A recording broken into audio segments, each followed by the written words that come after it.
Hai. Nama Abang Fandi. Ya. Kerja di sawit. Ya. Besar gaji. Ya, cukup lumayan Oh, bagiku. tapi gak salah itu. Ya enggak lah, gaji itu cukup untuk biaya abang sama keluarga.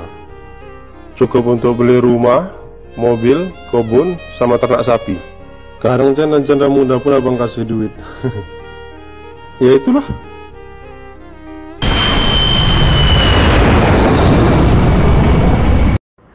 Bang,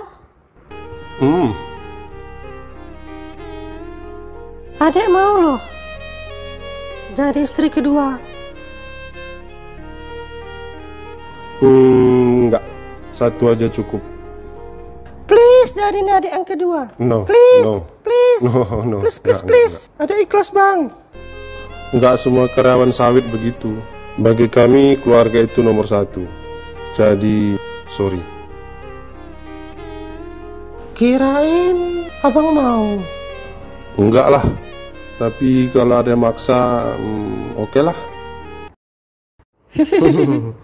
Nomor HP dulu.